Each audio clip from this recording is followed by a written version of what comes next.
For a few seconds, nobody moved.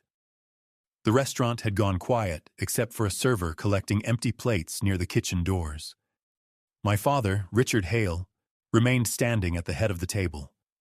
He was 67, newly retired, and still wearing the navy suit he used for funerals, bank meetings, and moments when he wanted everyone to know he was serious. "I didn't steal anything," I said.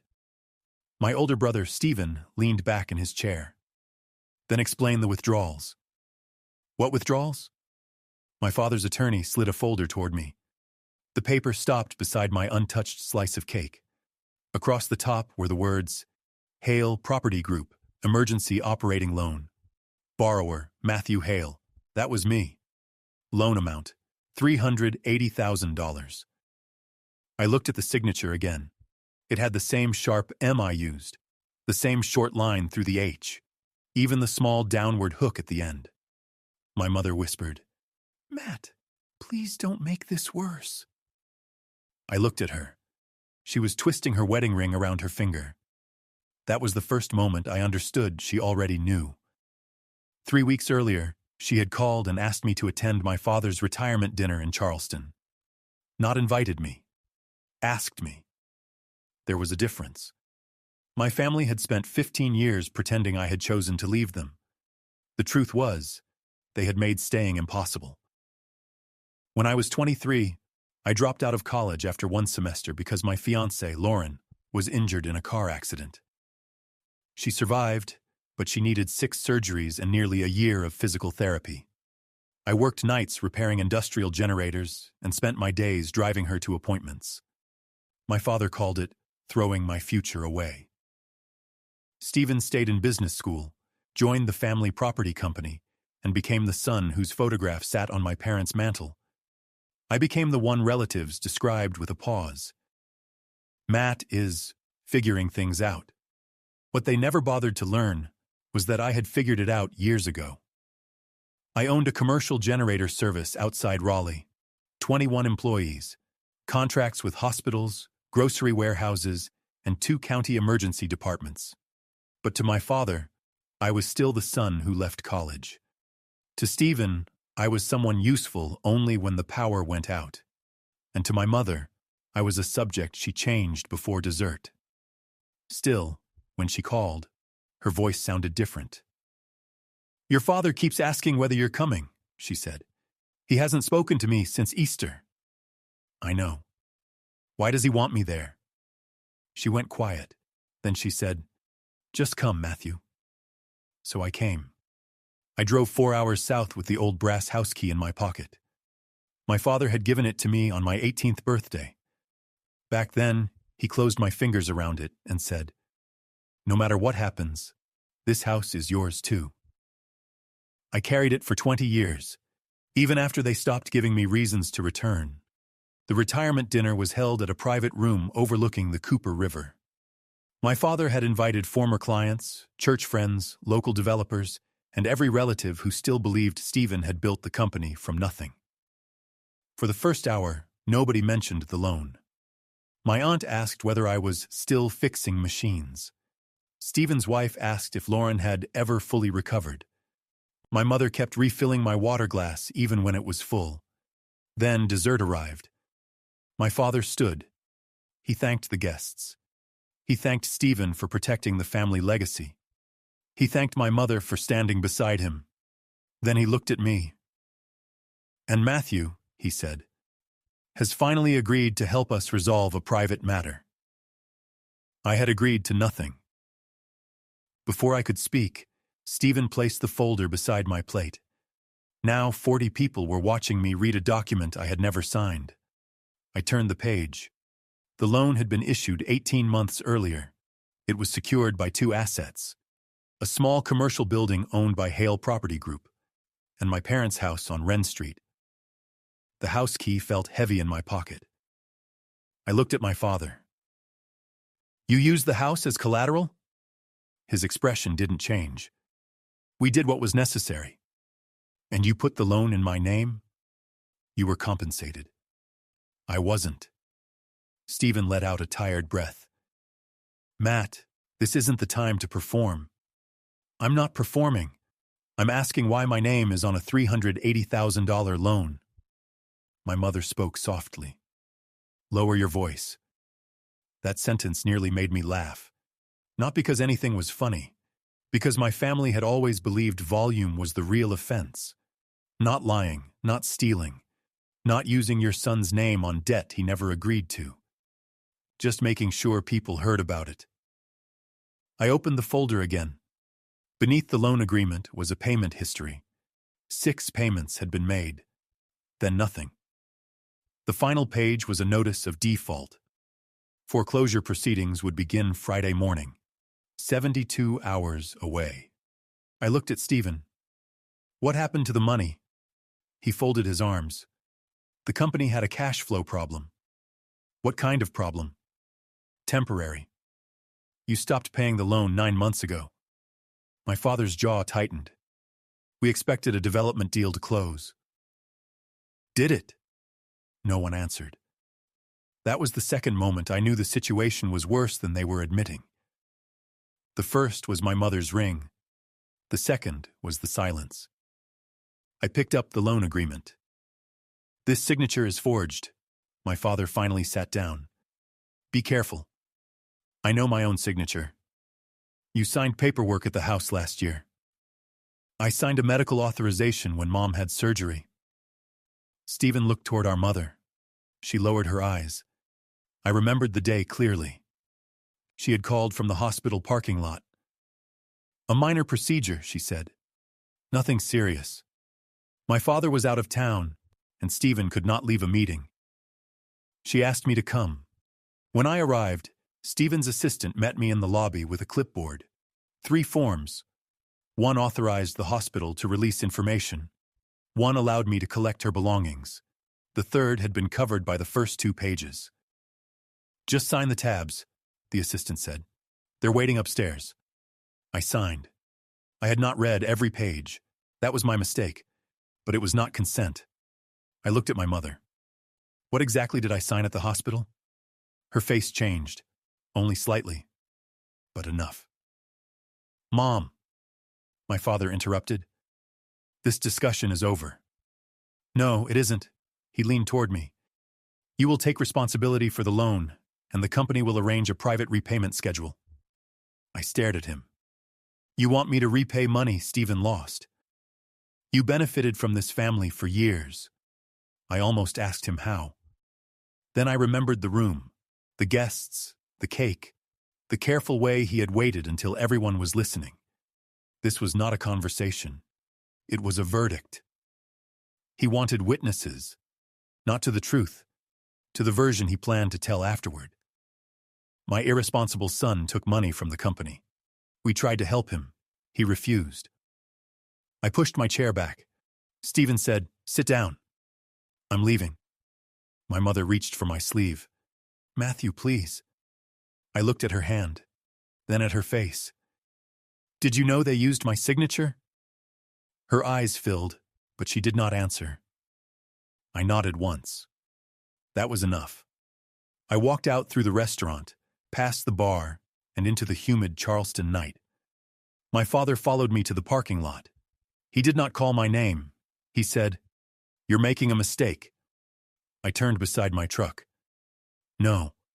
I made the mistake 18 months ago when I signed something because Mom said she needed me.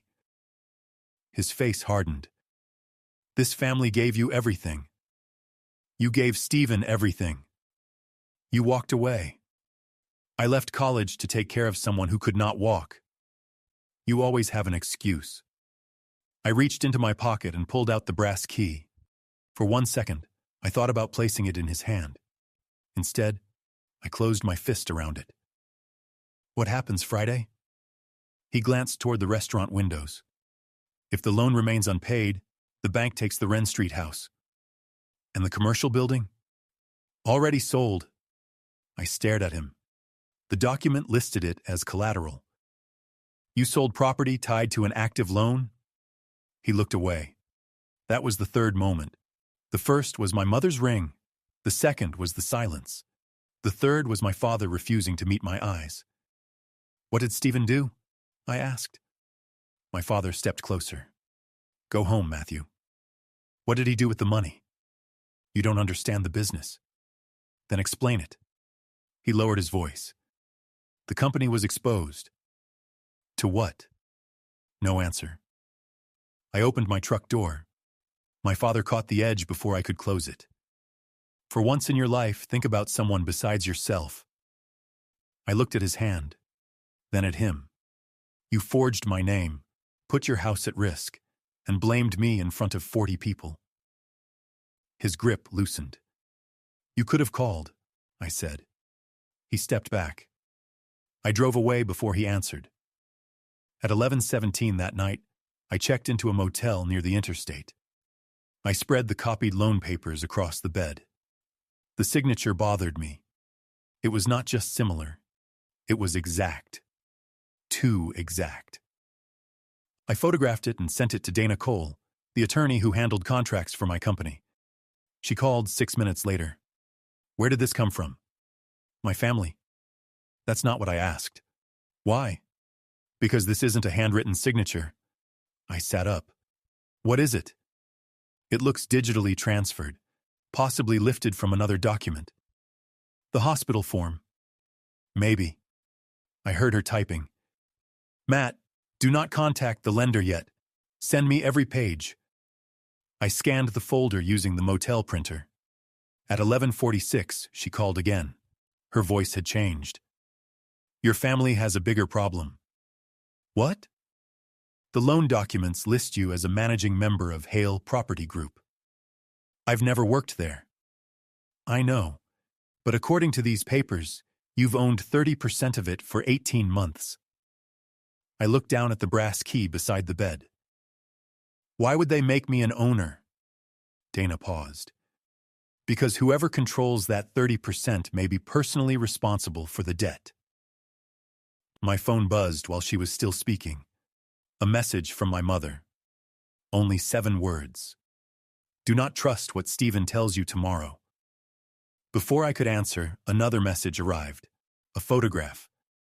My mother had taken it inside my father's home office. It showed an open safe. Inside were 3 passports, several stacks of cash, and a second set of loan papers. Across the top of the first page was my brother's name. Stephen Hale. The amount beneath it was not $380,000. It was $2.1 million, and the house on Wren Street was listed as collateral there too. I barely slept. Every time I closed my eyes, I saw 2 numbers. 380,000. 2.1 million. One loan was supposedly mine. The other belonged to Stephen. Both were tied to the same house. By 6:30 the next morning, I was sitting in the motel parking lot with stale coffee and Dana on speakerphone.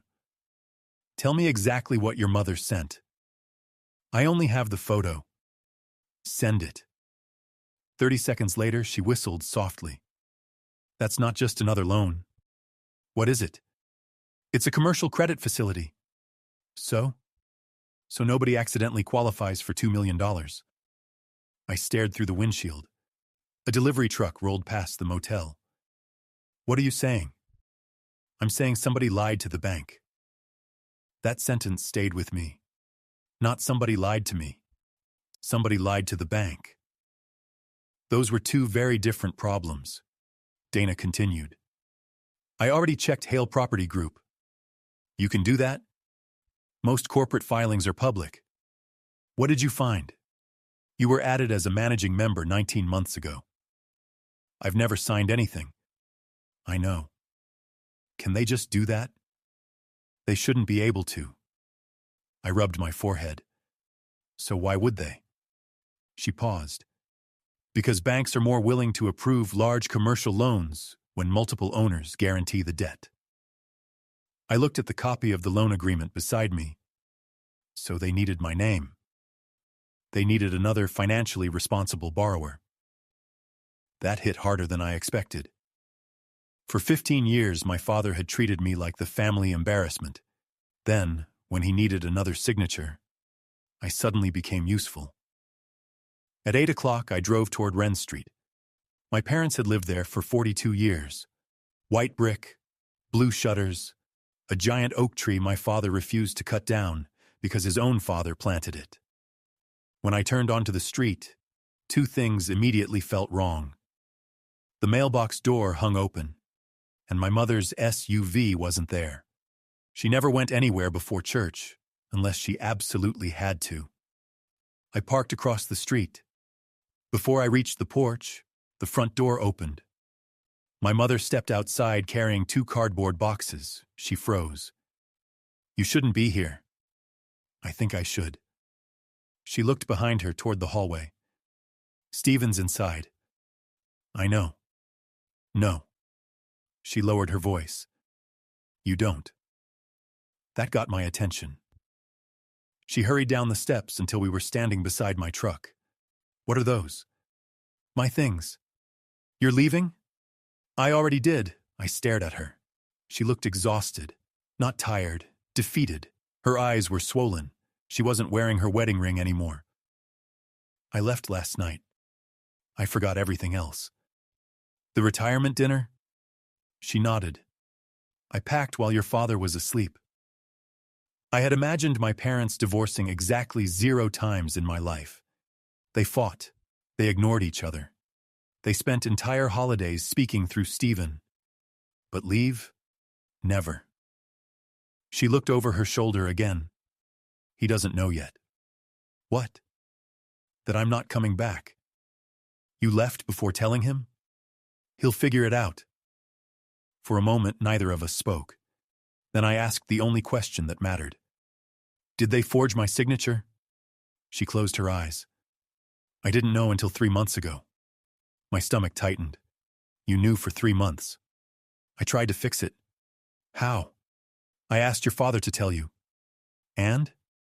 "He said it would destroy the company." I laughed once. "No. It already has." Stephen opened the front door. He looked surprised to see both of us together. "Mom." She didn't answer. He looked at the boxes. "What is this?" She walked past him toward her SUV parked behind the house. "I'm leaving." He actually smiled. "For the day?" "For good." His smile disappeared. "What?" "I rented an apartment." "You what?" She unlocked the SUV. Stephen stepped in front of her. "This isn't funny." "I know." "When were you planning to tell Dad?" "When he wakes up." His face changed completely. Not sadness. Panic. Real panic. He looked toward me. "You did this." "I got here 2 minutes ago." "You've been poisoning her against us for years." I almost answered. Instead, I watched him. His hands were shaking. Not because his mother was leaving, because something else was collapsing. Then his phone rang. He checked the screen. Color drained from his face. He rejected the call immediately. It rang again. He rejected it again. "Who is it?" I asked. "Nobody." The phone rang a 3rd time. This time I saw the screen. Atlantic Commercial Bank. Stephen shoved the phone into his pocket. "I have to go." He hurried inside without another word. My mother watched him disappear. "That's been happening all week." "The bank?" She nodded. "They've been calling him constantly." She followed me to a small diner 2 miles away. For the first time in years, we sat alone. No father, no Stephen, no relatives pretending nothing was wrong. The waitress poured coffee. Neither of us touched it. "I need the truth." She nodded slowly. "I know." "When did all this start?" "After COVID." "The company?" "Your father borrowed to keep projects alive." "Reasonable." "Then Stephen convinced him to buy more land." "With borrowed money?" "Yes." "How much?" "I don't know." "You have to know something." She looked out the window. It stopped being about the business. "What do you mean?" "It became about appearances." That sounded familiar. The company looked successful, but it wasn't. She shook her head. "Your father kept believing one more deal would fix everything." "And Stephen?" "He kept telling him it would." I leaned back. "So where does my name come in?" She reached into her purse. "I took this before I left." She handed me a folded copy of a board meeting. Hale Property Group, special resolution, 19 months earlier. One paragraph was highlighted. Managing member Matthew Hale unable to attend. Approval granted by proxy. I read it twice. Proxy? She nodded. They claimed you gave Stephen power of attorney. I never did. I know. There it was. Not one forged document. Several. Dana called while I was still reading. I need you to listen carefully. I'm listening. I found something. What? Your father's company isn't the borrower anymore. I frowned. What? The loans were transferred. Transferred where? Into a holding company. What company? She took a breath. Horizon Development Holdings. I've never heard of it. You have now. She paused. And Matthew? What? The registered owner is Stephen. I looked across the table. My mother had already figured it out from my face. What happened? I put the phone on speaker. Dana repeated it. Silence filled the booth. Then my mother whispered, So Richard doesn't own the company anymore. Dana answered, Legally? No. Stephen does. For almost a minute, nobody spoke. Finally, I asked, My father knows? Dana hesitated. I don't think so. My mother stared at me. No. I looked back. What? Richard would never sign the company away. He may not have realized he did. She reached into her purse again. I need to tell you something. Her hands trembled. Last winter, your father had cataract surgery. I frowned. So? He couldn't read small print. The room suddenly felt smaller. He trusted Stephen. She nodded. Stephen started bringing documents home. For Dad to sign. Yes. What kind? He always said refinancing. I closed my eyes. Oh my God. My mother began crying quietly. I kept asking questions. What did Stephen say? He told me I worried too much. Dana interrupted. Matt. Yeah. I think this just became much bigger. Why? I searched Horizon Development Holdings. And? There are 6 properties. So? They aren't worth enough to secure $3 million. I frowned. Then why would the bank approve it? She was quiet for a second. Then she said something that made every hair on my arms stand up. Unless there was another asset. I looked at my mother. She was already shaking her head. No. What? Our house. I opened the photo she had sent the night before. There it was. The address. Not once. Not twice. 3 separate loans. All using the same house. Can they do that? I asked Dana. They can. If the bank knows. And if they don't, that's called fraud. At that exact moment, my father's name flashed across my phone. I answered. What? His breathing sounded uneven. Where's your mother? I looked across the booth. She slowly shook her head. I don't know. A long silence. Then he asked, Is she with you? I answered honestly. Yes. He didn't speak for several seconds. Finally, he said, Tell her to come home. No. This isn't your business. I almost laughed. My forged signature says otherwise. Another silence. Then his voice changed. Not angry, scared. Matthew. It was the first time in years he had used my full name without sounding disappointed. You don't understand what's happening. Then explain it. I can't. Why not? Because Stephen is missing. I looked at my mother. Her face had gone completely white. What do you mean missing? He emptied every company account this morning. My father took a shaky breath. And the FBI was waiting at my office when I got there. The words didn't make sense. The FBI was waiting at my office. I looked at my mother. She had stopped breathing for a second. What do you mean they were waiting? I asked. My father sounded 10 years older. They had search warrants. For what? They wouldn't tell me.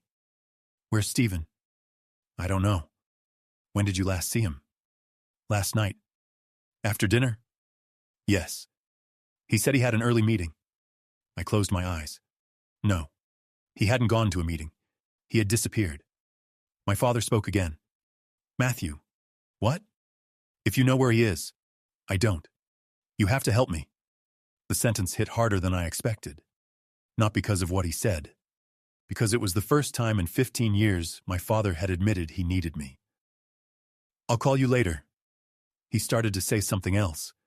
I ended the call. Neither my mother nor I touched our coffee. Finally, she whispered, I think he ran. I looked at her. You already thought that? She nodded slowly. Stephen packed a suitcase yesterday. You saw it? I asked why. What did he say? He said he was staying overnight for work. And you believed him? I wanted to. There it was. The sentence that explained almost our entire family. I wanted to. Dana called again before I could think. I have another problem. There's more? There always is. What happened? The FBI wasn't looking only at your father's office. I waited. They were also at Atlantic Commercial Bank. I frowned.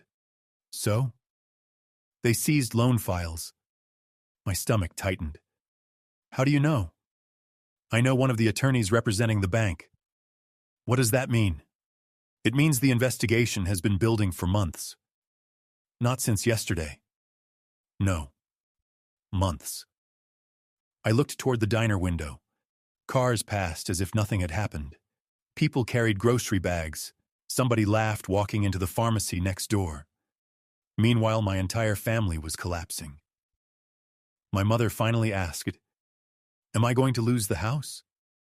Dana answered before I could. I honestly don't know. Silence. Then she added, But I don't think that's what they're after anymore. What are they after? The money. An hour later, I drove my mother to the apartment she had rented. It was small. 1 bedroom, 2nd floor. A place she never would have chosen a month earlier. She unlocked the door. There were only 4 boxes inside. No pictures. No furniture except a borrowed table and 2 folding chairs. She noticed me looking around. I signed the lease last week. You already knew. She nodded. I knew Stephen wasn't telling the truth. When? I found one of the bank letters. The real ones? Yes. What did he say? He took it away. I looked at her. He actually took it. He said I worried too much. That sentence again. I walked to the kitchen window. Parking lot. A laundromat across the street. Nothing remarkable. Then I noticed something taped beneath the counter. An envelope. Mom. She looked over. What's this? I don't know. She hadn't seen it. I peeled it loose. Only one word was written across the front. My heartbeat sped up. Inside was a single flash drive. Nothing else? No note? No explanation. Just the drive. When did you rent this place? 5 days ago. Who helped you move? No one. So nobody could have left this. She slowly sat down. I didn't. 20 minutes later, Dana met us at her office. She plugged the drive into an isolated computer. I hope this isn't malware. The folder opened. Hundreds of scanned documents. Bank statements, emails, property deeds, corporate filings, every file carefully labeled. Dana stared at the screen. My God. What? Somebody organized all of this. We opened the first folder. Personal guarantees, the second, forged signatures, the third, property transfers, then one called simply Stephen. Dana clicked it. Inside were dozens of emails. Most were between Stephen and someone named Marcus Reed. I had never heard the name. The first email looked ordinary. Then we read the second. Richard still thinks the expansion is real. The third. We only need his signature one more time. The fourth. Matthew cannot find out until after closing. Nobody spoke. Dana kept scrolling. Then she stopped. Oh. What? She turned the monitor toward us. One email had an attachment. A PDF. The exact hospital authorization I had signed for my mother's surgery. Beside it, another document. My forged commercial guarantee. The email read, Use Matthew's signature from page 3. The room went silent. There it was. Proof. Not suspicion. Not theory. Proof. My mother covered her mouth. I didn't know. I believed her. For the first time in years, I actually believed her. Dana immediately began copying every file. Don't touch anything. I'm not. We'll make 3 backups. Why? If the FBI doesn't already have this. She didn't finish. She didn't have to. The last folder was different. Only 1 file. Insurance. Dana opened it. It was a life insurance policy. My father's. $5 million. Owner, Stephen Hale. Beneficiary, Horizon Development Holdings. I frowned. That doesn't make sense. It doesn't. Why would a company own Dad's life insurance? Dana kept reading. Then she looked at me. It wasn't always the beneficiary. Who was? She pointed. Originally, Margaret Hale, my mother. Changed 6 months earlier. She slowly shook her head. I never signed this. Dana looked closer. You didn't. What? This signature doesn't match. I looked again. She was right. Somebody had forged my mother's name too. Before we could process that, my phone rang. Unknown number. I answered. Matthew Hale? Yes. My name is Special Agent Lisa Warren. Every muscle in my body tightened. I'm with the Federal Bureau of Investigation. Dana immediately motioned for speakerphone. I pressed the button. We've been trying to locate you. Why? Because according to the documents we recovered this morning. She paused. You're listed as a guarantor on several fraudulent commercial loans. I know. You know? They forged my signature. Another pause. Can you prove that? Dana reached over and hit save on the email currently open. Yes, I answered. I think I can. The agent asked one question after another. Where had I signed hospital papers? Who witnessed them? Had I ever owned part of Hale Property Group? Did I know Marcus Reed? Every answer was no. Finally, she asked, Do you know where your brother is? I don't. Would that answer have been different yesterday? No. Another silence. Then she said something unexpected. We don't think your brother left voluntarily. I looked at Dana. What? We found his vehicle. Where? Charleston Executive Airport. So he flew somewhere. No. Her voice stayed calm. The vehicle was still there. I frowned. What about Stephen? We haven't found him. The room became very quiet. She continued. There was blood inside the driver's door. My mother gasped. My grip tightened around the phone. Is he? We don't know. When was the car found? This morning. I looked at Dana. She was already taking notes. The agent continued. We also found his phone. So he didn't take it. No. It was broken. Deliberately. A chill ran through me. For the first time since this nightmare started, I stopped thinking about money. Something much darker was happening. The call ended 15 minutes later. Nobody moved. Finally, my mother whispered, I wanted him to be caught. She looked down at her hands. I never wanted him to disappear. I sat beside her. Neither of us spoke. Dana was still scrolling through the copied files. Then she froze. What? She didn't answer immediately. Instead, she opened one more email. This one had been sent only 4 days earlier. From Stephen to Marcus Reed. Subject: Last transfer before Friday. The message contained only one sentence. If my father starts asking questions, use the backup plan. There was no reply, only an attachment. Dana clicked it. A PDF opened. At the top was a document I had never seen before. Last Will and Testament of Richard Hale. The date was only 3 weeks old. Everything, the company, the remaining properties, the insurance, every asset was left to one person, not my mother, not both sons, only Stephen Hale. My mother stared at the screen. Richard would never do that. Dana zoomed in. Then she quietly said, I don't think he did. I leaned closer. What do you mean? She pointed to the signature. It matches the same digital pattern. My father hadn't signed his new will. Someone else had. And if Stephen was now missing, the only person who knew the truth about millions of dollars might already be dead. Nobody spoke for almost a full minute. The office suddenly felt too small. My father was alive. My brother had vanished. Someone had forged my signature, then forged my mother's, then forged my father's will. None of it felt like a family argument anymore. It felt organized. Dana finally broke the silence. "We're done guessing." She closed the laptop. "We're taking everything to the FBI." 3 hours later, we sat inside the Charleston field office.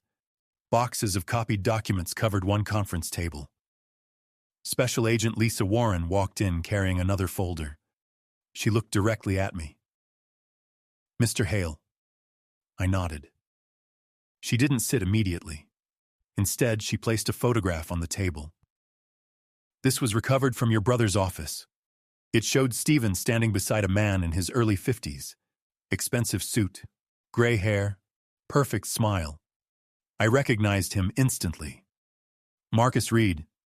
Agent Warren nodded. "They've worked together for nearly 4 years." My mother frowned. "Stephen always said Ethan was just an investor." "He wasn't." The agent opened the folder. "He owned Horizon Development Holdings. So Stephen worked for him. More accurately," she paused, "Stephen became his partner." Over the next hour, everything finally began making sense. Not all at once. Piece by piece. 4 years earlier, Marcus Reed approached Stephen with an idea.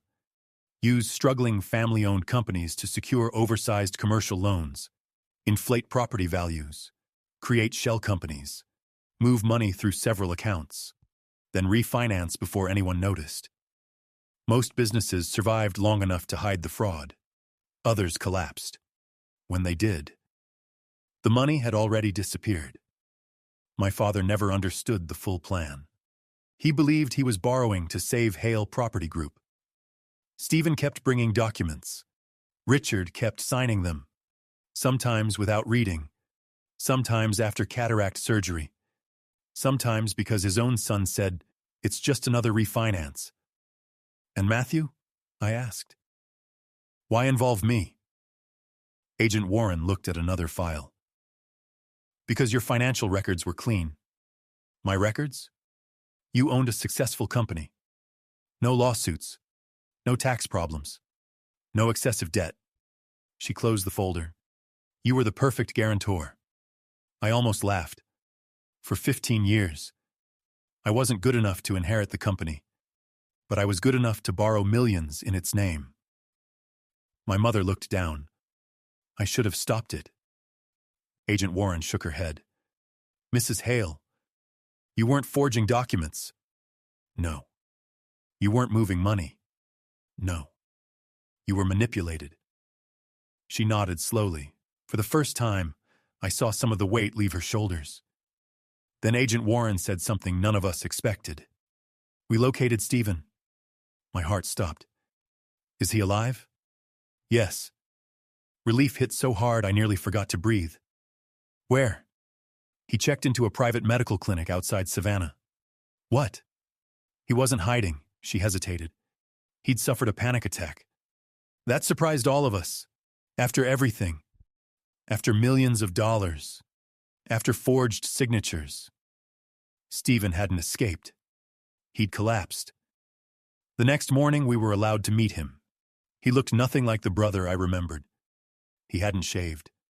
His hands shook constantly. Dark circles surrounded his eyes. When he saw our mother, he started crying before she said a word. She walked toward him slowly. "Stephen, I'm sorry." She didn't hug him. She simply asked, "Why?" He stared at the floor. "I thought I could fix it." My father looked furious. "Fix what?" "The first loan." Stephen finally looked up. "I lost money." "How much?" "About 600,000. My father frowned. "That's impossible." "It wasn't company money." Silence. Then Stephen whispered, "It was mine." Everything changed again. Years earlier, Stephen had secretly invested in a luxury condominium project in Florida. The project failed. He lost almost everything, too ashamed to admit it. He borrowed against company property, then borrowed again, then refinanced, then moved assets. Each new loan existed only to cover the previous one, until there was no way back. Then Marcus Reed appeared, promising one final solution, one last restructuring, one last refinance. Instead, he used Stephen exactly as he had used my father. "I never meant to use your signature." Stephen looked at me. "I swear." "Then why did you?" "I was desperate. You stole my identity." "I know. You let Dad blame me." "I know. You watched me sit there while everyone thought I was a thief." His eyes filled. "I know." For a long moment, neither of us spoke. Finally, I asked, "Did you forge Dad's will?" "No." My father looked up. "What?" "Ethan did." "Why?" "So if something happened to you..." Stephen swallowed. Everything would already belong to someone he controlled. The room became silent again. Over the next several months, the investigation became public. Federal prosecutors charged Marcus Reed and 3 associates with conspiracy, bank fraud, wire fraud, identity theft, and document forgery. Millions of dollars in fraudulent loans were frozen. The shell companies disappeared almost overnight. Because Stephen cooperated, his sentence was reduced. He still lost his professional licenses. He still paid restitution. He still lived with what he had done. But prison was no longer the only ending available. The civil cases lasted nearly a year. Every forged guarantee carrying my name was declared invalid. The fraudulent ownership documents were canceled. The fake board resolutions disappeared from the corporate record. My company survived untouched.